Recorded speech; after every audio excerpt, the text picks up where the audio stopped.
Yeah, yeah. Yeah, yeah. Yeah, yeah. You know all my struggles. You know what? All right, man. Start of the season.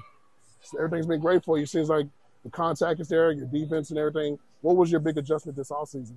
Get healthy, stay healthy. That was the biggest one. But then just being intentional with my work, not overworking, but every time I take a rep, it's intentional. Okay, so I want to talk about this defense, man, and I'm really impressed with your defense. It seems like, we talked before about like third basemen, guys that you looked at when you were coming up in baseball and different things. One guy that comes to mind, I just look at some of the mannerisms, how you take defense serious, Matt Chapman. Is that something that you maybe, like a guy that you looked at when you were coming up in baseball? Definitely. I mean, you look at all the Gold Glovers and you try to see what they do. And I believe success leaves clues. So, like, one of my favorite all time is Brooks Robinson. He's got the most Gold Gloves at third. Scott Rowland's a pretty dang good player too. And then you got Chapman and Arenado in the league. So you look at all those guys, try to take from them what makes them successful and try to implement it into your game. So for you, I mean, obviously, like you talked about the health, and that's a great thing that you feel good and everything. But when you woke up and deGrom was signed to this team, what was your first reaction as not only a player, just being a fan of the game? I mean, just to have him on the team there's truly no words. It's just you're just like, wow, we've got one of the best pitchers in baseball. Walking out for us every fifth day. That's truly just you hats off to the organization, to the ownership for getting that done.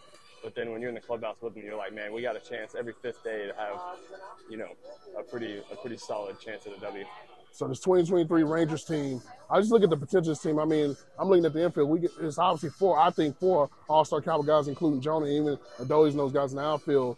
When you look at the potential of this team, what are you seeing? I mean, I see a deep playoff run, to be honest. And I know it's early, but the way we've gotten off to a good start, and I don't even think things are fully clicking yet. We've had some really good games, but I think once we really get down the stretch, I think things start really clicking. It'll be really fun to watch. All right, good. Two more questions. So the City Connects will drop this week. What are your initial thoughts on the City Connects? I love the City Connects. I loved all the logos and all the history of our uniform. I thought it was pretty cool, and to wear it 2 nights in a row was pretty sweet. Now seeing all the fans wearing it, it's pretty cool. Cool. Last question. So over the spring training, different things, the WBC happened. And, people, every player I've asked is, it's almost like a movie. To see guys that you face, Shohei and Trout, face each other. For the game of baseball, how was that even for you as a player and as a fan? I mean, just to see how many people actually watch those games throughout all the other countries was truly remarkable. And then to see Trout in a tiny face-off, that's everything baseball's about right there. The best facing the best in a big situation. And to just see that on a stage, you wish you could have that all the time. We got to wait a couple more years for it to potentially happen again. But, the biggest stage for baseball, you're representing your country. You're even facing your teammate, another all-star.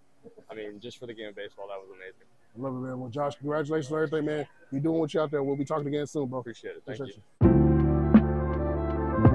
Yeah, yeah. Yeah, yeah. Yeah, yeah.